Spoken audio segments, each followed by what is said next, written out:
아수르의 사르곤 왕이 다르단을 아스돗으로 보내매 그가 와서 아스돗을 쳐서 취하던 해니라.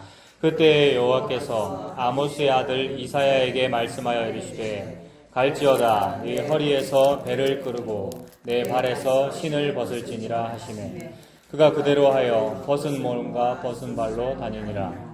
여호와께서 이르시되 나의 종 이사야가 3년 동안 벗은 몸과 벗은 발로 다니며 애굽과 구스에 대하여 징조와 예표가 되었느니라. 이와 같이 애굽의 포로와 구스에 사로잡힌 자가 아수르 왕에게 끌려갈 때에 젊은 자나 늙은 자가 다 벗은 몸과 벗은 발로 볼기까지 드러내어 애굽의 수치를 보이리니 그들이 바라던 구스와 자랑하던 애굽으로 말미암아 그들이 놀라고 부끄러워할 것이라. 그날에 이 해변 주민이 말하기를 우리가 믿던 나라 곧 우리가 아수르 왕에게서 벗어나기를 바라고 달려가서 도움을 구하던 나라가 이같이 되었은지 우리가 어찌 능히 피하리요 하리라. 아멘. 20장을 하나의 본문이죠. 1절부터 6절까지 한 장을 다 읽었습니다. 한마디로 무슨 말입니까? 여러분 제가 몇 장입니다, 몇 절입니다 하고 나서 너무 빨리 읽어서 그죠? 구약성경 989페이지입니다. 여러분 다 찾으셔서 눈으로 보셔야 됩니다. 989페이지 이사야 20장이고요. 우리가 방금 한번 쭉 읽어봤습니다만 한마디로 무슨 말이냐 하면 벌거벗겨질 거라는 얘기잖아요. 우리가 벌거벗겨질 것이다. 물론 애굽이나 구스 같은 어떤 강한 나라가 벌거벗겨질 것이다 라는 얘기인데 그들에게도 재앙이고 결국 애굽과 구스는 누구냐 하면 결국 우리들입니다. 우리의 적국이기도 하고 동시에 우리들이거든요. 그러니까 우리에게 재앙이 있을 거라는 얘기입니다. 그러니까 20장은 한마디로 앞으로 재앙이 있을 거다. 다 벌거벗겨질 것이다. 이 말입니다. 그러니까 어떤 재앙이냐 하면 방금 말씀드린 그 애굽이나 구스 같은 그런 강대국 애굽도 아주 강한 그 왕권이 있는 나라고 구스는 이디오피아 아닙니까? 우리나라 역사를 반만년 역사 이러는데 이디오피아도 반만년 이상 되는 역사래요. 지금은 우리가 이디오피아가 아프리카 저 북쪽에 있는 못 사는 나라 아닙니까? 거의 세계 최빈국 중에 하나입니다만은 얼마 전까지만 해도 잘 사는 나라였죠. 잘 사는 나라니까 유엔에서 국제연합에서 목소리도 내고 떵떵거리던 나라였고 그러니까 이디오피아가 우리나라에 뭐 해줬습니까? 옛날에 6.25 때 참전할 정도니까 유엔에서 목소리를 내는 나라라는 거 아니에요. 근데 참전 이후에 이제 나라가 국운이 좀 기울었죠. 공산화되었던가 이렇게 돼가지고 그렇게 됐습니다만 아무튼 강한 나라였죠. 반만년 이상 역사를 가진 나라란 말이에요. 그러니까 애굽이나 구스나 엄청난 국력을 가진 그런 나라인데 그들이 다 벌거벗겨질 것이다라는 얘기입니다. 동시에 애굽과 구스가 유다라는 나라를 중심으로 주변이 전부 이제 강대국 아니에요. 위쪽에는 아수르 있고 또 옆에는 바벨론 있고 위에도 다 강대국들이고 밑에는 이제 아프리카 땅인데 밑에 강대국은 뭐냐면 애굽이나 구스 같은 이런 나라들이죠. 근데 유다나 또는 유다 바로 옆에 있는 블레셋이나 이런 나라들은 약소 국가이기 때문에 항상 이웃 나라들 눈치를 봐야 되잖아요. 근데 가만히 보니까 정세를 보니까 점점 아수르가 남진 정책 쓰려고 그러고 지금 이사야 20장에서는 이미 10년쯤 전에 아수르가 북이스라엘을 침공해가지고 북이스라엘이 거의 완전히 망해버린 그런 상황을 지금 보여줍니다. 그러니까 북이스라엘이 완전히 망하고 나서 한 10년쯤 지금 지났단 말이에요. 그런데 그 아수르가 계속해서 남진 정책 쓰고 하니까 얼마나 이 약소국가 입장에서는 불안하겠습니까? 남유다에서는 불안하고 동시에 남유다 주변에 있는 블레셋들도 불안하단 말이에요. 그래서 이 주변 국가가 자꾸만 우리를 침략하려는 것에 대하여 방어하려고 그러니까 내가 벌거벗겨질 거라는 위기 앞에서 앞으로 우리가 벌거벗겨질 거란 말이에요. 앞으로 무슨 전쟁이 일어나든지 아니면 무슨 재앙이 일어나든지 크게 될 것 같다. 내가 큰 피해를 볼 것 같다 싶으니까 대책을 세워야 되기 때문에 대책 세우려고 사람들이 경제 발전을 하는 것이고 부국 강병하는 것이고 모든 정치가가 다 이런 얘기하고 있고 모든 국민 개개인이 전부 다 요새는 민주주의가 직접 민주주의가 돼가지고 자기 의견에 안 맞다 싶으면 바로 말한단 말입니다. 바로 댓글로 말하든지 아니면 청와대에 바로 글을 올리든지 아니면 바로 태극기 집회하든지 아니면 촛불 집회하든지 그래서 무슨 형태로든 다 자기 살 궁리를 하더라는 거죠. 그래서 우리 인간이 벌거벗겨지는 것을 두려워한 나머지 입으려고, 옷을 더 껴입으려고 자기 살 궁리를 하는데, 그 궁리가 뭐냐 하면 아수르가 쳐내려오니까 밑에 있는 강한 나라 애굽 의지하자라는 이거였죠. 그래서 애굽을 의지하고 그 옆에 있는 구스도 강한 나라니까 구스와도 우리가 혈맹관계를 유지하고 해가지고 저 위에서 내려오는 남진 정책을 한번 막아보자. 그래서 강한 무기를 가지고 쳐내려오고 있는데 우리는 애굽의 핵무기와 뭐 구스의 사드를 배치해서 한번 막아보자라고 하고 있는, 이런 모든 인간의 살고자 하는 이런 모든 행동들, 이것이 그 당시에도 그랬고 오늘날도 그렇고요. 다 살려고 그러는 거 아닙니까? 산다, 이게 뭐냐 하면 옷을 껴입는다, 이런 거죠.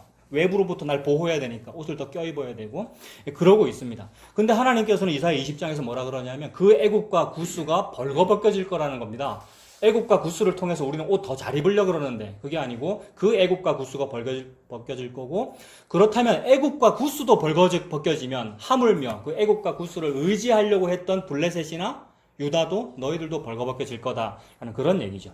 그러므로 앞으로 이런 재앙이 있을 거라는 말입니다. 저와 여러분들에게. 그래서 성경책을 읽으면서 좋은 말은 하나도 없어. 앞으로 십자가 질 거란 얘기고 앞으로 재앙이 있을 거란 말이고 잘 안 될 거라는 말인데, 그래서 이런 책을 읽으면 앞으로 무슨 일이 있을 것이다 라는 이런 것이 묵시에 해당하고 계시에 해당하잖아요. 그래서 이런 건 우리가 알고 싶거든요. 앞으로 무슨 일이 있을 것이다, 큰 일이 있을 것이다라는 이런 얘기를 막 듣고 싶단 말입니다. 그래서 모든 인류가 다 그런 거를 막 좋아했잖아요. 그래서 성경책을 읽어도 다빈치 코드로 읽고요. 성경책이 무슨 말을 할까, 미래에 무슨 일이 있을 거라는 걸 알고자 하잖아요. 그래서 그런 걸 알고자 하니까 우리는 여기 2층입니다만 바로 위에 3층에 뭐 하는 겁니까? 철학을 하는 것이고 돈 주고 장명을 짓는 것이고요. 왜 돈 주고 장명을 왜 하지요? 이름을 잘 지어야 미래에 있을 어떤 일에 대해서 대책이 된다는 그런 거잖아요. 다 미래에 있을 어떤 일에 대한 거란 말이에요. 그러니 미래에 있을 그 일에 대하여 우리가 궁금한 겁니다, 여러분. 미래에 있을 어떤 일에 대하여 궁금한 거예요. 궁금하다는 것은 대책 세우고 싶다는 말이죠. 아무래도 앞으로 뭔 일이 있을 것 같아. 아무래도 뭔 일이 있을 것 같고, 게다가 나는 예수님 믿는데 성경책을 읽었는데 성경책도 앞으로 무슨 일이 있을 거라고 그런다는 거죠. 벌거벗겨질 거라는 거. 대책을 세우고 싶죠. 대책을 세우고 싶으면 첫 번째로 시기를 알아야 하죠. 시기. 미래에 대한 어떤 대책을 세우고 큰 재앙이 있을 거다라는 말을 우리가 딱 느낌으로 알았으면 그 시기가 언제일까가 궁금하잖아요. 근데 하나님, 예수님께서는 그날과 그 시는 너희가 알 바가 아니라 그러시고, 근데 우리 인류는 자꾸만 알려 그래요. 그래서 뭐 시한부정말론이라든지 많은 종교인 또는 비종교인들이 다 어떤 날을 점치죠. 그러니까 전부 다 무당이에요. 그러니까 점치는 것이고 언제쯤이라 그러고 그 언제쯤에 그 일에 대해서는 이러이러한 방법이 대책이 됩니다. 이런 보험을 드세요. 또는 기도를 이렇게 하세요. 이렇게 교회 봉사를 많이 해 놓으세요. 그것이 당신에게 보험이 돼서 미래에 있을 어떤 일에 대한 대책이 됩니다. 라는 식으로 신앙생활을 하더라는 거죠. 이런 신앙생활은 종교이고 동시에 미래에 내가 벌거벗겨질 것에 대한 대책으로서 내가 뭘 마련해 보겠어 라는 행동이 되더라는 겁니다. 그래서 그 시기를 궁금해하는 거죠. 언제 내가 벌거벗겨질까? 언제 우리에게 재앙이 있을까? 그것 때문에 시간 계산합니다. 그래서 언제일까? 요거 오늘 한번 궁금해해 보는 겁니다. 우리가 언제 우리가 벌거벗겨질 것인가? 아직 안 벌거벗겨지셨죠, 여러분? 벌거벗겨지셨습니까? 다 옷 잘 입고 계시네요. 옷이 아주, 네? 저는 이것도 안 입었는데 지금 입으셨잖아요. 저 오랜만에 넥타이 맸습니다만은. 자, 우리는 아직 뭐 안 벗겨진 것 같으니까 앞으로 벗겨질 건가 보네요. 헐벗고 우리가 굶주리게 될 건가 봅니다만은 언제일까 이게 궁금해요. 지금 오늘 오전에는 그게 언제일까 요거를 한번 궁금해 해보고, 오늘 오후 시간에는 고린도전서인데 사도 바울이 고린도 교회한테 야단쳤잖아요. 너희들이 지금 나 있을 때는 아무 소리도 못하더니 내가 없으니까 지금 나 없이도 너희가 왕이 되었구나. 내가 너희들한테 한번 갈까? 이랬단 말입니다. 맞죠? 내가 너희들 혼내주러 한번 갈까? 이랬단 말이에요. 그렇다면 저는 이제 궁금한 게 갔을까? 내가 한번 갈까? 이랬는데 나중에 갔을까? 나중에 가가지고 고린도 교회 사도 바울이 확 등장하면은 막 성도들이 막 두려워하고 큰일 났다, 사도 바울 왔다, 막 이런 일이 생겼을까? 그래서 한번 고린도 교회를 뒤집고 막 이렇게 야단치고, 이 말은 제가 은근히 그랬으면 좋겠다 이런 거거든요. 근데 과연 사도 바울이 그렇게 했을까? 요거 이제 궁금해 해보는 겁니다. 오전에는 언제를 궁금해 해보고 오후에는 사도 바울이 그거 했을까 궁금해 해보는 겁니다. 자, 언제일까라는 것을 염두에 두고 1절부터 한번 보세요. 아수르의 사르곤 왕이, 아수르 이러면 강대국이고요, 사르곤 이러면 무시무시한 왕족입니다. 사르곤 이 집안이 북이스라엘을 멸망시킨 거거든요. BC 722년에 아수르가 남하해가지고 북이스라엘을 초토화시키고 북이스라엘 막 갈고리 이런 데를 걸어가지고 잡아갔고요. 여러 군데로 막 흩어버렸고요. 여러 제국에 흩어버렸으니까 북이스라엘 사람들이 민족이 어떻게 된 겁니까? 혼혈인이 된 거죠. 여러 흩어가지고 다른 민족하고 결혼을 시켜버리니까 그 정도로 북이스라엘 민족 정신 말살시켜버렸고 완전히 초토화시켜버린 거죠. 무시무시한 왕족입니다. 이 사르곤 왕족이 무시무시해서 얼마나 자기 권력을 탐하고 잘 유지를 하는지 자기 집안끼리 쿠데타를 일으켰더라고요. 그러니까 쿠데타라는 것은 다른 성씨가 역성혁명을 일으키는 것인데 이건 사르곤 씨들끼리 자기 씨들끼리 뭐 아버지 쿠데타하고 뭐 사촌끼리 쿠데타하고 이렇게 해서 계속 자기 권력을 유지했더라고요. 그런 무시무시한 왕이 다르단을 아스도스로 보냈다 그럽니다. 다르단은 아수르의 군대 장관 명칭이더라고요. 그러니까 우리나라로 치면 합참의장 또는 뭐 국방부 장관이라는 뜻이에요. 다르단이. 그러니까 사람 이름이 아니고 직책 이름이겠죠. 근데 사람 이름으로 봐도 됩니다. 뭐 아수르의 장군 다르단이 이렇게 봐도 되죠. 그 뭐 합참의장 다르단을 아스도스로 보냈답니다. 아스도스라는 도시는 블레셋에 굉장히 유명한 도시들이 많이 있는데 블레셋 뭐 가사 그다음에 뭐 가드 이런 도시 그 골리앗의 고향 이런 도시가 있잖아요. 그 중에 하나 아스도스라는 곳도 있는데 아스도스는 유다 입장에서 볼 때 유다의 수도는 예루살렘 아닙니까? 예루살렘에서 직선거리로 한 50km 이내 직선거리로 지도 보니까 서쪽이더라고요. 그러니까 서울에서 볼 때 인천, 부산에서 볼 때 김해 이런 데가 아스도시란 말이에요. 거기가 블레셋 도시였는데 거기를 쳐버렸어요. 누가?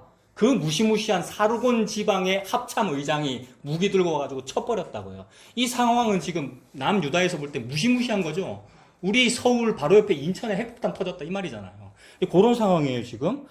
사르단을 아스도스로 보내매 그가 와서 아스도스를 쳐서 취하던 해니라. 언제일까 이랬는데 요때네. 일단은 요때네라고 알 수 있고 요것은 그때 취하던 해니라라고 기록이 있으니까 이것을 역사책하고 비교해서 알아낼 수 있겠죠. 이거 학자들의 몫이겠죠. 학자들이 BC 712년이래요. 그러면 BC 722년에 북이스라엘 망했으니까 망한 지 10여 년쯤 뒤란 말입니다. 아수르는 점점 남하하고 있구나. 남유다는 더 풍전등화구나. 이런 상황을 우리가 볼 수 있겠죠. 그때의 2절입니다. 그때의 여호와께서 아모스의 아들 이사야에게 말씀하여 이르시되 갈지어다. 선지자에게 드디어 무언가를 명령하십니다. 너 선지자야, 너 시작해라. 가라. 네 허리에서 배를 끄르고 네 발에서 신을 벗을지니라 하시매 그가 그대로 하여 벗은 몸과 벗은 발로 다니니라. 이사야 보고 어떤 사역을 시작해라. 지금 이 풍전등화 같은 이때에 너 뭐 설교를 시작해라 라든지 또는 어떤 뭐 그런 말이잖아요. 설교해라. 사람들에게 뭘 외쳐라 라는 말인데 외치는 내용은 없고 뭐라 그러냐면 옷 벗으라는 말이지 않습니까? 유대인들은 자기 이 옷 벗겨지는 게 굉장히 수치죠. 다윗 왕 때의 그 주변 국가 암몬 이런 국가에 사신을 보냈는데 그 암몬이 다윗의 신하들, 다윗을 업신 여겨가지고 다윗의 신하들의 옷을 벗기고 수염 깎고 옷을 벗겨서 바지를 여기 찢어가지고 그 기록 여러분 생각나십니까? 바지를 찢어가지고 중동볼기까지 드러냈다. 이게 뭐야? 엉덩이를 이렇게 드러냈다는 말이잖아요. 여기 찢어가지고. 그 말은 수치심을 주겠다는 거죠. 우리나라도 어느 민족이나 안 그렇겠습니까? 옷이 벗겨진다는 거는 수치심인데 그걸 지금 하라는 거예요. 이사야 보고. 너 발에 신발 벗고 허리에서 배를 끄르고 허리에서 배를 끄른다라고 할 때 허리는 생식기와 남성 1차 성징과 동일하게 봐도 됩니다. 그래서 세례요한은 약대 털옷을 입고 허리에는 뭐죠? 가죽띠를 띄었더라라고 할 때 그 허리가 이 아랫돌이 1차 성징을 가리는 그러니까 가죽옷을 입었다. 그래서 엘리야를 떠올림과 동시에 그런 의미예요. 그러니까 이거는 부끄러움이에요. 허리가 보여졌다라는 것은 부끄러움이고 네 발에서 신을 벗을지니라 이것도 부끄러움이죠. 그걸 네가 해라. 그랬더니 그가 그대로 하여 벗은 몸과 벗은 발로 다니니라. 3절 여호와께서 이르시되 나의 종 이사야가 이거는 여러분 그냥 넘길 수 없는 표현입니다. 나의 종 이사야가 이랬어요. 여호와의 종인데 어떻게 벗은 몸과 벗은 발로 다닐 수가 있습니까? 이거는 좀 생각이 있는 사람이라면 저와 여러분들 생각이 있는 사람이라면 그냥 넘어가지 아니하고 말도 안 됩니다 라고 우리가 항의해야 될 일입니다. 어떻게 여호와의 종이 벗은 몸과 벗은 발로 다닙니까? 그래서 좀 생각이 있는 사람은 여기에 대해서 의문점을 가져요. 그래서 생각이 있었던 구스의 내시는 요런 거를 읽고 뭐라 그러죠? 여호와의 종인데 자기의 직책은 이디오피아 여왕의 종이라서 내가 이렇게 좋은 옷과 좋은 가마를 탔는데 아니 나보다 훨씬 높다는 여호와의 종이 어떻게 3년 동안이나 벗은 몸과 벗은 발로 다닐 수가 있습니까? 이거 누구를 말하는 거예요? 빌립 박기석 집사님? 이사야를 말하는 겁니까? 남을 말하는 겁니까? 누구를 말하는 겁니까? 물어봤더니 빌립 집사님이 저렇게 말을 했단 말입니다. 그 얘기죠 지금. 그래서 우리가 그냥 넘어가지 아니하고 나의 종인데? 여호와의 종인데 벗은 몸과 벗은 발이라고. 게다가 나의 종 이사야가 몇 년 동안요? 3절에 여러분 보십시오. 3년 동안 벗은 몸과 벗은 발로 다니며 애굽과 구스에 대하여 징조와 예표가 되었느니라 이랬습니다. 3년 동안 그러했다. 벗은 몸과 벗은 발로 다녔다. 그러면 3년 동안 보암직하지 아니하고 고운 모양과 풍채가 없었겠구나. 중동불기가 드러났는데요, 여러분. 신발도 못 신고 미친 사람처럼. 목사님이 좀 멋있게 가운 입고 이렇게 해도 들을까 말까인데 이런 모습으로 지금 이사야 목사님 그렇게 했다는 거잖아요. 3년 동안. 그리고 징조와 예표가 되었다라고 했습니다. 그러니까 구스와 애굽에 대하여 징조와 예표가 되었으니까 뭘 보여주는 거냐 하면 유다야. 너희 남유다야. 너희가 지금 풍전등화가 되었다고 지금 옷 잘 껴입어서 죽음을 면해보겠다고 애굽이라는 옷을 입으려 그러고 구스라는 옷을 입으려 그러는데 그 애굽과 구스가 이 이사야 선지자처럼 그렇게 벗겨질 거야. 그러니까 이사야가 그런 징조와 예표를 보여주는 것이죠. 그리고 4절입니다. 이와 같이 애굽의 포로와 구스에 사로잡힌 자가 아수르 왕에게 끌려갈 때에 아수르 왕에 다 끌려가죠. 끌려갈 때 젊은 자나 늙은 자가 다 벗은 몸과 벗은 발로 볼기까지 드러내요. 볼기가 어딥니까? 아까 우리 얘기했죠. 엉덩이잖아요. 굉장히 부끄러운 거잖아요. 중동 볼기까지 드러났다는 거 다윗 시대의 이야기도 생각이 나고요. 볼기까지 드러내요. 애굽의 수치를 보이리니 그들이 바라던 구스와 자랑하던 애굽으로 말미암아 그들이 놀라고 부끄러워할 것이라. 설명이 나오네요. 5절에 그들이 자랑하고 그들이 의지했다라고 하는데 그들이 누굽니까? 그 각주를 보니까 5절에 그들이라고 되어 있고 숫자 1부터 있고 이스라엘이네요. 그들이 바라고 자랑했던 애국과 구스라고 하는데 그들이 누구냐면 이스라엘이네요. 남유다. 동시에 지금 적군 다르단이 쳐들어와서 멸망해버린 아스돗도 즉 블레셋도 구스 의지하고 애굽 의지했습니다. 주변 국가가 다 애굽과 구스를 의지하는데 그 모든 사람들이 다 이스라엘 포함하여 모든 사람들이 다 그들이죠. 그들이 바라던 구스와 자랑하던 애굽으로 말미암아 놀라고 부끄러워할 것이다. 그 날에입니다. 6절에 그 날에. 선지자는 그 날에 그때에라는 표현을 자주 하죠. 그래서 그런 표현 때문에 우리가 더더욱 미래의 어떤 일을 또 생각하게 되죠. 그 날이 언제일까라고 생각하게 되는데 그 날에 이 해변 주민이 말하기를 우리가 믿던 나라 곧 우리가 아수르 왕에게서 벗어나기를 바라고 달려가서 도움을 구하던 나라가 이같이 되었은즉 우리가 어찌 능히 피하리요 하리라. 하나님께서 우리가 어찌 능히 피하리요라는 말을 끌어내시려고 지금 이런 모든 일을 하고 있습니다. 그러니까 6절에서 다 설명을 하고 계시죠. 그 날이라는 어떤 날이 있고 그때에 해변 주민은 블레셋도 해변 주민이요 유다도 해변 주민이요 우리 모두가 말하기를 우리는 지금 애굽 믿었고 구스 믿었는데 그 믿던 나라가 우리 그 나라 왜 믿었느냐 하면 아수르 왕에게서 벗어나기를 바라고 달려가서 옷 좀 얻어보려고 병거와 마병을 좀 얻어보려고 했던 그 나라를 벌거벗기시니 우리가 어찌 피하리요. 나는 방법이 없구나. 나는 속수무책이구나. 나는 벌거벗겨지는구나. 라고 말하게 되도록 지금 하나님께서 계시를 하고 계시는 거죠. 자, 요런 내용입니다. 재앙이 앞으로 있을 거라는 거. 내가 너무나도 믿었던 그 제국이 멸망할 거라는 거. 그런 말씀이죠.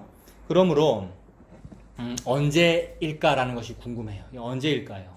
내가 지금 저와 여러분들이 지금 여기에 있고 우리가 방금 읽은 이 재앙이 앞으로 있을 일이라면 앞으로 있을 일이고 나는 지금 현재 여기에 있으면 저게 지금 아직은 안 왔으니까 그때가 언제인지 알고 싶은 것이고 대책도 마련하고 싶은 거거든요. 그래서 앞으로 올 일에 대해서 대책을 마련하려고 여러 가지 대책들을 마련하는데 그 중에 제일 좋은 대책이 종교입니다. 종교는 가장 고상한 거거든요. 좀 고상하지 못하고 좀 하등한 게 뭐냐면 돈, 권력 이런 거란 말입니다. 그러니까 돈과 권력으로 미래를 대책 마련하는 사람은 좀 하등한 거고 하등한 건데도 불구하고 그것이 이 세상에서는 막 추앙받아요.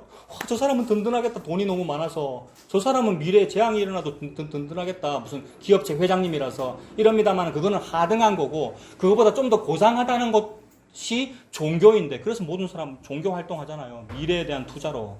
그래서 확실하게 미래에 대해서 투자를 하려면 여러분 어떻게 믿으셔야 합니까? 기도를 할 때 어떻게 기도를 해야 됩니까? 아이고, 하나님, 부처님, 알라 신이시여, 다 기도를 해야 될 거 아니에요.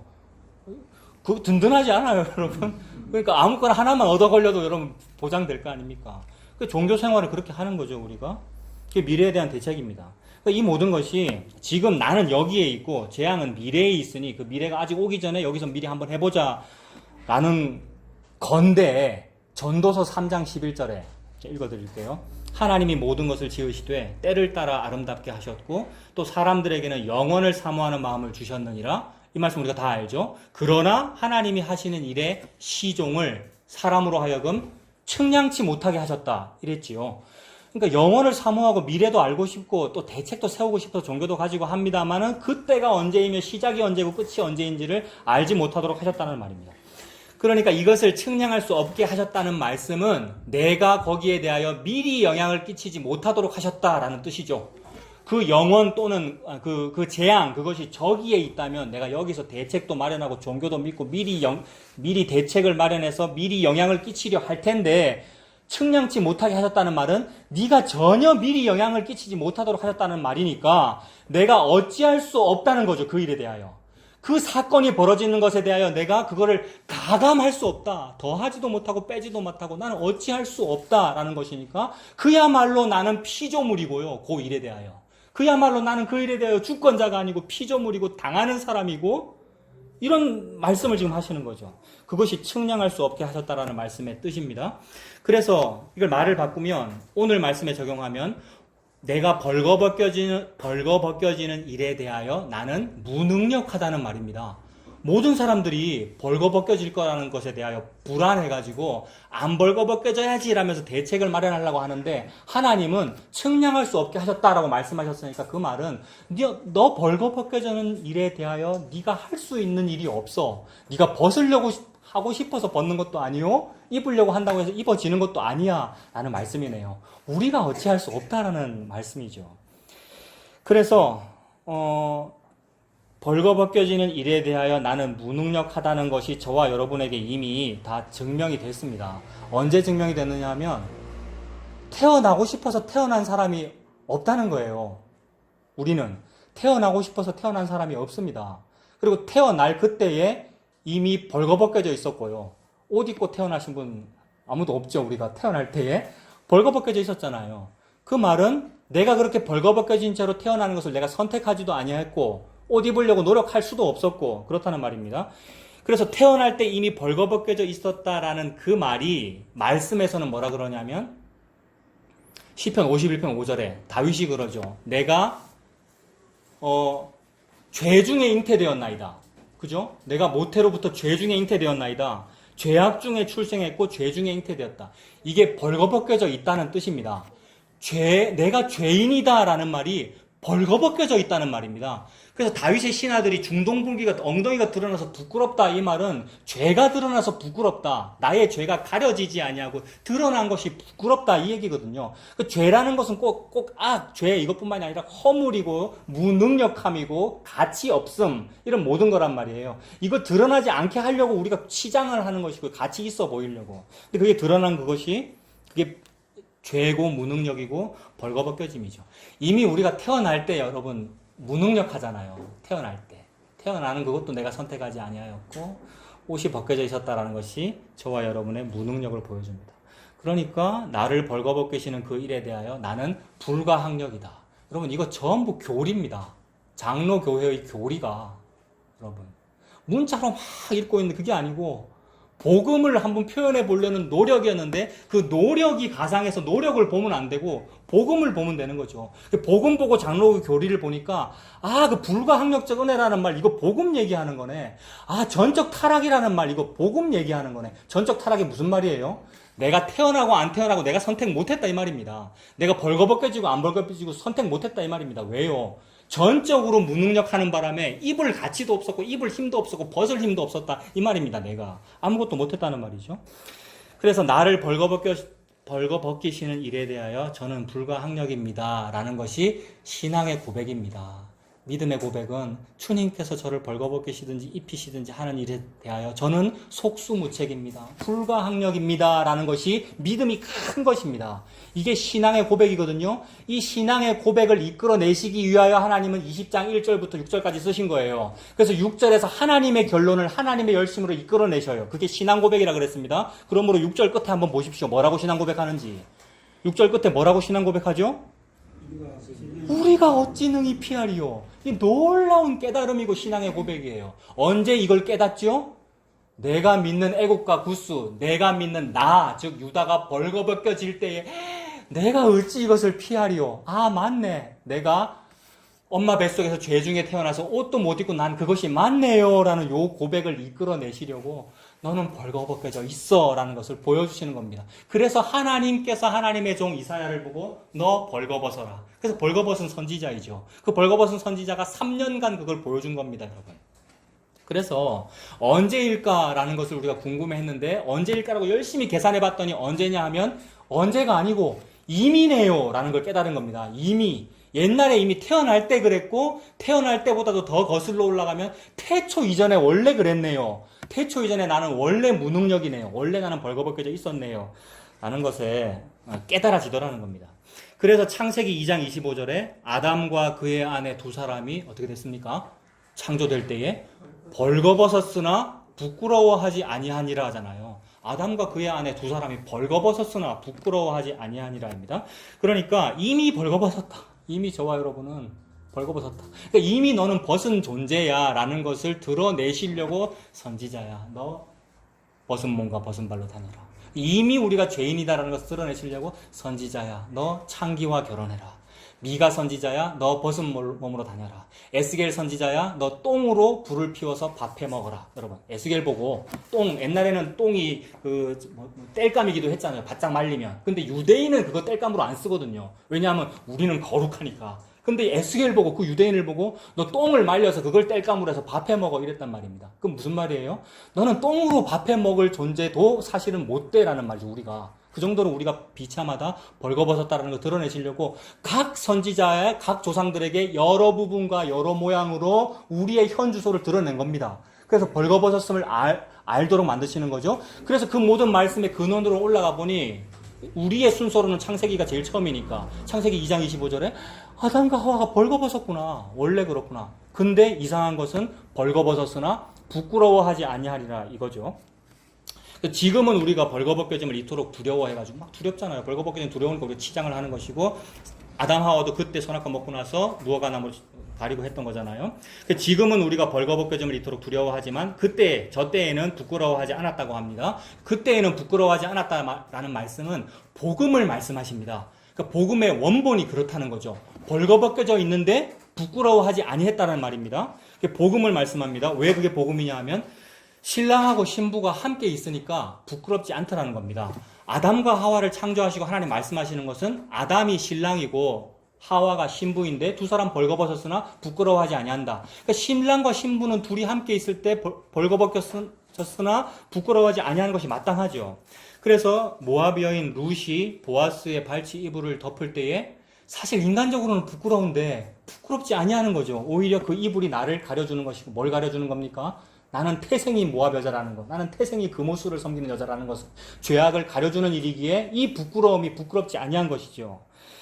그래서 벌거벗었어도 신랑과 함께 있기에 부끄럽지 않더라는 겁니다. 그 신랑은 곧 예수님을 의미하는 것이고요. 그러니까 이것이 복음이죠. 그래서 아담과 하와를 지으시고 두 사람 벌거벗었으나 부끄러워하지 아니하니라를 통하여 그 신랑이 예수님이고 그 예수님 앞에서 우리가 벌거벗겨진 그 모습이 다른 옷 입고 있는 무화과 나무 입고 있는 그것이 부끄러운 것이고 그것이 벌거벗겨져서 그분이 내 옷이 된 상태가 두 사람 벌거벗었으나 부끄러워하지 아니하니라. 이것이 복음이죠. 그런데 그 신랑이 그 예수님이라서 부끄러워하지 아니하리라. 이게 창세기 2장 25절의 그 복음의 원본인데 그런데 죄라는 것은 무엇입니까? 신랑하고 같이 둘이 함께 있는데도 불구하고 무화과 나무 이파리의 필요성을 느끼는 거. 이게 부끄러운 거. 이게 죄죠. 그러니까 신랑이 내 옆에 있는데도 불구하고 신랑이 못 믿었고요. 신랑이 못 믿었고 저걸로는 내 수치가 안 가려질 것 같아가지고 빨리 바로 옆에 있는 무화과 따가지고 가려야 되는 이런 상황. 이것이 죄의 상황이죠. 그게 선악과 먹고 나서의 상황을 지금 보여주는 거잖아요. 신랑과 함께 있는데도 무화과 나뭇잎을 찾아야 하는 게 죄입니다. 신랑만으로는 수치가 가려지지 않겠다고 나뭇잎으로 한번 가려보겠다는 거죠. 이게 지금 선악과 먹은 인류. 그러니까 모든 죄 지은 사람의 모습이고 우리가 그렇게 살아가고요. 예수님 눈에 안 보이잖아요. 예수님 안 보이고 당장 옆에 있는 다른 것들이 더 편하죠. 그래서 그걸 우리가 해야 하고요. 그게 먹고 사는 것이고요. 그런데 그러한 신부에게 이 신부는 뭐 하고 있냐면 열심히 무화과 나뭇잎 끌어모으고 있고 열심히 옷 사 입고 있고 그 옷은 뭐냐면 애굽의 좋은 옷, 뭐 구스의 좋은 옷, 그 다음에 신할 평지의 외투. 신할 평지의 메이데인 신할산 외투를 자기 집에 숨겨놓은 사람이 누굽니까? 아간이죠. 여리고성에서 아간 숨겼던 신할산 외투를 숨겼던 아간. 유대인이잖아요. 그러니까 좋은 옷을 숨겨서 내가 한번 입어보겠다. 금은 보화로 화장품으로 내를 한번 가려보겠다. 자, 그게 신부인데, 그 신부에게 옷을 지어 입히시려고 하나님께서 신랑을 벌거벗기십니다. 자기 신부에게 옷을 지어 입히시려고 신랑을 벌거벗기셔가지고 신랑을 신부에게 입혀주십니다. 이것이 창세기 3장 21절입니다. 무화과 나뭇잎을 입으려고 하는데 하나님께서는 생명을 하나 취하셔서 죽여서 가죽옷을 지어 입히시는 거. 그 생명은 곧 예수 그리스도이잖아요. 예수 그리스도가 생명이고요. 그래서 하나님은 생명을 제사로 받습니다. 그러므로 하나님이 양을 제물로 받는데 그 양의 생명을 받는 거잖아요. 그래서 그 생명은 곧 예수 그리스도이고 예수가 죽어서 그 옷을 저와 여러분에게 입히시는 거죠. 그래서 신랑을 벌거벗기신다라는 것을 저와 여러분에게 드러낸 게 선지자야 너 벌거벗어라 이 말이죠. 그래서 이사야 보고 벌거벗어라, 미가 보고 벌거벗어라, 에스겔아 너 똥으로 밥해 먹어라 라는 모든 말씀들이 다 그렇게 연결되더라는 겁니다. 그래서 신랑을 벌거벗기시는 것. 이사야 선지자가 지금 3년간 벗은 몸과 벗은 발로 다닌 것, 이것이 전부 다 예수님의 십자가이지요. 예수님이 우리의 남편이고 신랑인데 이 땅에 와서 좋은 옷과 좋은 치장한 모습과 정말 있어 보이는 남편의 모습, 괜찮아 보이는 왕의 모습으로 신부를 찾아오는 것이 아니라 신부에게 가까이 오면 올수록 벗겨지고요. 점점 예루살렘으로 가면 갈수록 돌팔매질을 당하고요. 그 안 가야 되는데 예루살렘 안 가고 딴 데로 계속 다니시고 오병이어 기적만 많이 일으키시면 추앙을 받을 텐데 자꾸 예루살렘으로 입성하는 바람에 겉으로는 호산나 우리의 왕이여 라고 하지만 결국 십자가에 달아 죽이는, 십자가에 달려서 죽는 일은 뭡니까? 속옷과 겉옷이 다 벗겨지는 일이죠. 그래서 벌거벗겨짐을 당하여서 그 벌거벗겨짐의 기간이 3년이었고요. 공생의 3년간 벗은 몸과 벗은 발로 사람들에게 손가락질 당하면서 살더라는 말이죠. 신랑께서 신부인 저와 여러분을 찾아오셔서 가죽옷이 벗겨져서 저와 여러분을 입혀주시는 이 과정이 예수님의 성육신이었고 예수님 공생애였고 예수님의 십자가이지요. 그래서 하나님이 여러 말씀으로 호세아야 여러분과 고멜과 결혼해라 그렇게 말씀하신 거고 모세야 여호수아야 신발 벗어라 이렇게 말씀했고요. 미가 벌거벗었고요. 이사야가 벌거벗었고 그 모든 말씀들이 다 이렇게 연결되더라는 겁니다. 그래서 가죽옷을 지어 입히시려고 하나님의 종 예수님을 벌거벗게 하십니다. 하나님의 종 예수님이 벌거벗겨지는 이 일을 말씀하려고 이사야를 보고 벌거벗어라라고 한 것이죠. 그런 이런 말씀을 읽고 이사야가 벌거벗겨지는구나. 이사야라는 성도, 이사야라는 목사님은 그토록 살신성인을 했구나라는 것으로 해석되지 아니하고요. 이사야의 고난을 보는 것이 아니라 예수님의 고난이 보이더라는 거죠. 그 카톡에 요게벳의 노래라는 노래 올라왔잖아요. 여러분 들어보셨습니까? 저 처음 들었는데 제목만 어디서 본 적이 있는데 처음 들었는데 눈물이 너무너무 나더라고요. 그 가사가. 그 작은 갈대 상자 물이 스며들지 않도록 역청과 나무 진을 칠하네. 음이 너무 여러분 눈물 나고 들어보셨습니까? 네. 새벽에 그때는 못 듣고 꿈결에 집사님이 카톡 보냈지 새벽에 자다가 틀었는데 베개가 막 눈물에. 근데 그게 이제 은혜를 받아서 그런 것임과 동시에 내 감정을 거기에 이입하는 거거든요. 요게벳의 마음이 어땠을까? 이게 내가 내 자식을 볼 때 마음이 그렇다는 거고 우리 엄마가 내를 볼 때 어떻다라는 건데 그게 맞아요. 그런 은혜를 좀 받아야 됩니다. 그래서 눈물도 좀 흘리고 그렇게 하셔요. 저는 눈물이 많아서 그런 것 같은데 근데 동시에 그게 뭐냐 하면 자기 아들을 벌거벗기시는 하나님의 마음이잖아요. 하나님 아버지가 자기를 죽이는 마음이란 말입니다. 근데 우리는 그렇게 적용이 안 되고 그냥 우리의 일상사에 적용되더라는 겁니다. 그래서 뭐 댓글들도 봤는데 여러분 말고 인터넷 네티즌들의 댓글들도 봤는데 뭐 우리 부모님이 언제 돌아가셨는데 뭐 이 가사 때문에 뭐 통곡을 했습니다. 그런 얘기들이 있던데 맞아요. 다 동의가 되고 동정이 되고 나도 그래서 울었고 했습니다만은 그게 아니고 예수님 얘기라는 말이죠. 그래서 예수님 얘기라는 것을 드러내시려고 시편에는 이렇게 기록했죠. 적들이 나의 속옷을 제비 뽑고 겉옷을 나눕니다. 시편 22편 18절에 내 겉옷을 나누며 속옷을 제비 뽑나이다. 시편 구약에 이런 말씀이 있었는데 이것을 사복음서 중에서 마태복음, 누가복음, 요한복음에서 다 기록하면서 뭐라 그럽니까? 십자가에 달리실 때에 군병들이 예수님 옷 다 벗겨가지고 제비 뽑아서 나누더라는 말이죠.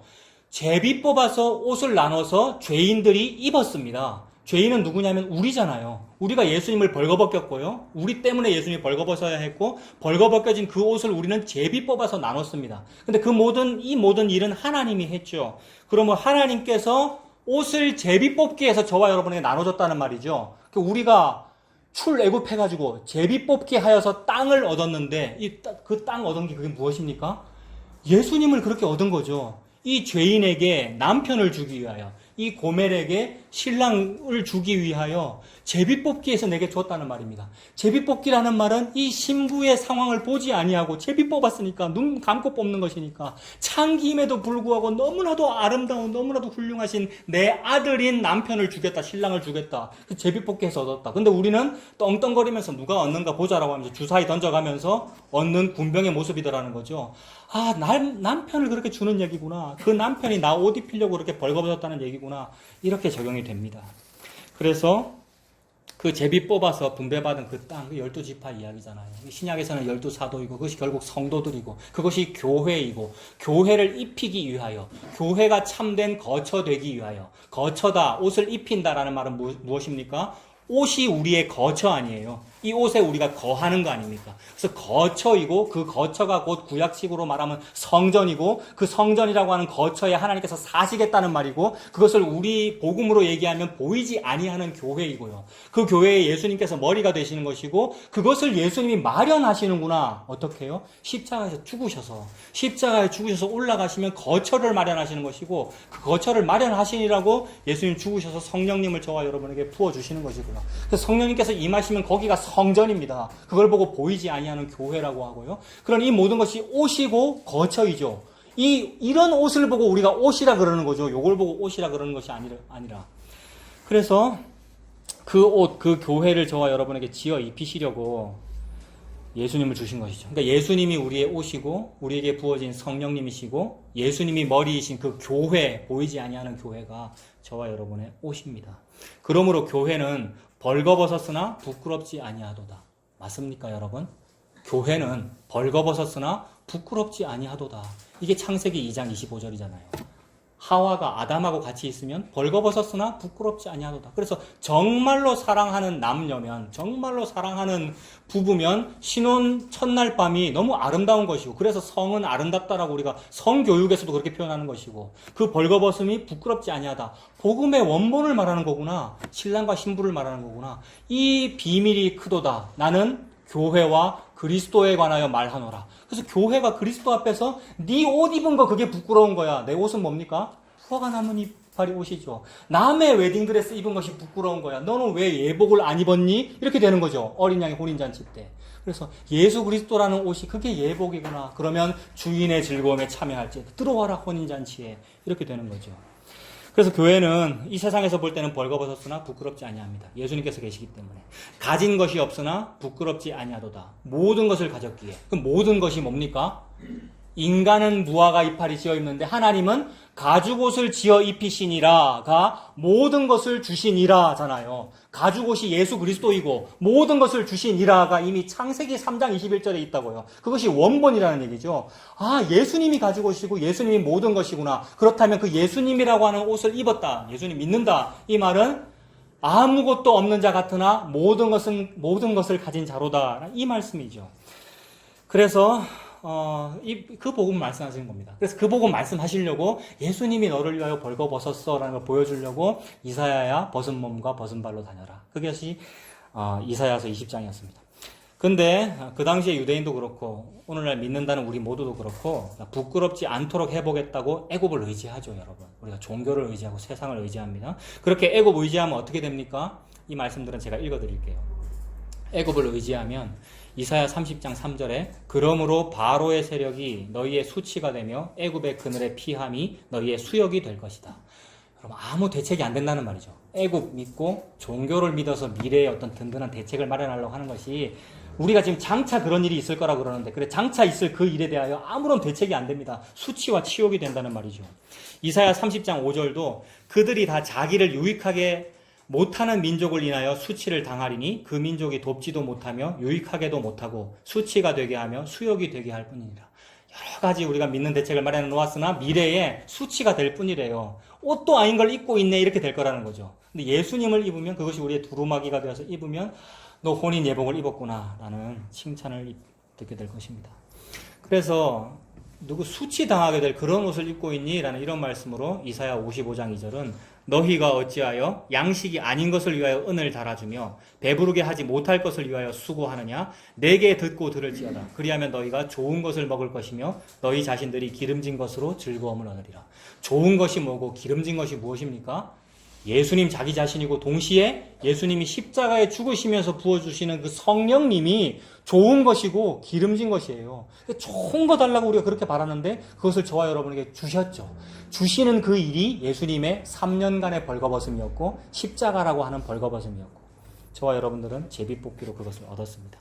그래서 요한복음 14장 1절부터 예수님 말씀하십니다. 너희는 마음에 근심하지 말라. 하나님을 믿으니 또 나를 믿으라. 내 아버지 집에 거할 곳이 많도다. 거할 곳이라는 말은 거처이고 우리가 그토록 좋아하는 부동산입니다. 죄송합니다. 여러분들은 별로 안 좋아하시죠? 제가 그토록 좋아하는. 그래서 건축 박람회 가서 이거 대표이사 이거 달고 갔다 그랬잖아요. 어떻게 한번 지어볼까. 근데 걱정하지 말아라. 니들이 짓고 말고 걱정하지 말아라. 내 아버지 집에 거할 곳이 많도다라는 말은 거처가 든든하다라는 얘기고 동시에 너 무슨 옷을 입을까 무엇을 먹을까라고 하는데 이게 네 옷이야 이 말입니다. 내가 너에게 옷을 입히는 거야. 이게 거할 곳이야. 이게 옷이야. 내 아버지 집에 거할 곳이 많도다. 즉 옷이 많도다. 그렇지 아니하면 너에게 일렀으리라. 내가 너희를 위하여 거처를 예비하러 간다. 그 거처는 구약식으로 말하면 성전이며 신약으로 말하면 그 보이지 아니하는 교회이고 우리의 도피성이고요. 도피성이니까 내가 그 안에 들어가고 싶은 거죠. 즉 내가 그 안에 들어가서 입고 싶은 내 겉옷이고 속옷이란 말입니다. 옷이고 그것이 성령님이고요. 성령님을 저와 여러분에게 입히시는 거죠. 무엇으로써? 예수님의 벗음으로써. 예수님 십자가에서 벗어서 저와 여러분의 가죽옷을 입히시는 거죠. 그래서 그것을 내가 예비하러 가노니 가서 너희를 위하여 거처를 예비하면 내가 다시 와서 너희를 내게로 영접하여 나 있는 곳에 너희도 있게 하리라. 나 있는 곳이 거기가 교회이고요. 나 있는 그곳에 예수님 거기 계시잖아요. 예수님 머리이시니까 그곳에 너희도 있게 하리라. 교회 안에 함께 있으리라. 그럼 예수님과 우리가 함께 있다? 그것이 네 글자로 임마누엘이고요. 항상 너희와 항상 함께 있으리라. 그것이 교회의 모습이고 신랑과 신부가 함께 있는데 벌거벗었으나 부끄러워하지 아니하니라. 부부를 말하는 것이죠. 이것이 교회의 모습입니다. 그래서 고린도후서 5장에는 이거 장례식 때 이런 거 많이 읽었는데 고린도후서 5장 1절부터 읽어드릴게요. 만일 땅에 있는 우리의 장막집이 무너지면 이 땅에 있는 장막집이 자꾸 무너집니다. 집도 자꾸 허물어지고요. 옷도 자꾸 허물고요. 이 육체라고 하는 내 집도 자꾸 노화되어 죽어가고요.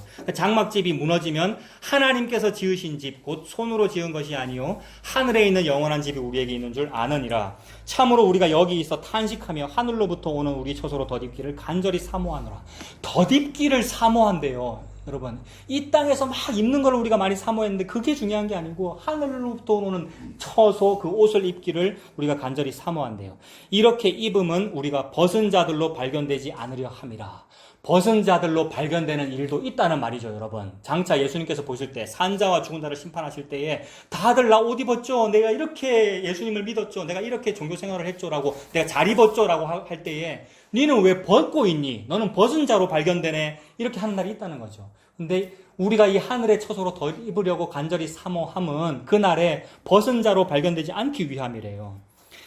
그래서 참으로 이 장막에 있는 우리가 짐진 것 같이 탄식하는 것은 벗고자 함이 아니요 오히려 덧입고자 함이니 죽을 것이 생명에 삼킨 바 되게 하려 함이라. 우리가 죽을 것이잖아요. 우리가 썩어질 것이고. 근데 이 죽을 것이 생명에게 삼킨 바 되려 합니다. 생명은 뭐냐면 예수 그리스도이며 예수께서 죽음으로써 우리에게 주시는 성령님입니다. 성령이 나를 죽임으로써 나를 삼켜버리는 그 일이 옷을 입는 거다라는 말이죠. 이것이 교회가 된 것이죠.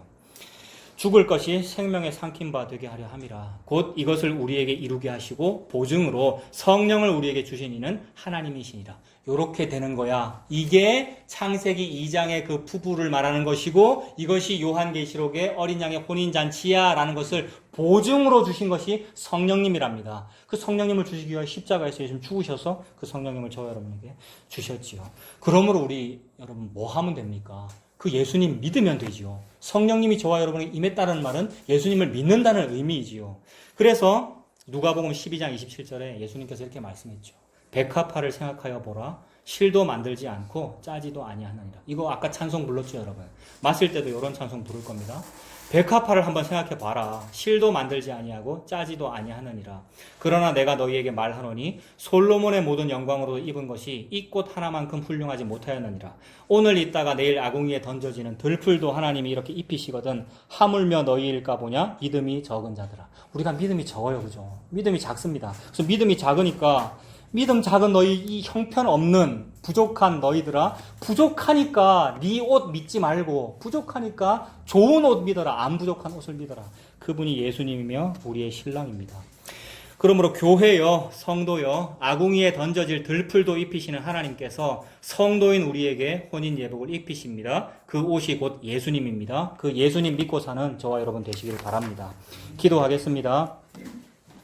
하나님 아버지, 모든 말씀을 통하여 예수님을 말씀해 주셔서 감사합니다. 그 예수님이 내 옷의 원본이고 신랑의 원본임을 보여주셔서 감사합니다. 자꾸만 이 땅에서 원본 말고 그림자 보고 살아가는 것이 우리들인데 그것이 바로 나의 믿음 없는 모습입니다. 그런데 그렇게 되게 해주셔서 감사합니다. 내가 이렇게 믿음이 없구나, 내가 이렇게 그림자만 보는구나 라는 것을 통하여 참으로 나는 어찌할 수 없습니다 라면서 우리가 어찌 피하리요 라는 이 결론에 도달하게 됩니다. 내가 이렇게 피할 수가 없으니까 도피성으로 도망갈 수밖에 없습니다. 그 도피성이 바로 옷이군요. 그것이 예수님께서 마련하시는 거처이군요. 그 예수님을 믿습니다. 나의 신랑 되신 그 예수님이라는 옷 입고 살아가는 우리 되도록 하나님 인도하여 주시옵소서. 예수님의 이름으로 기도합니다.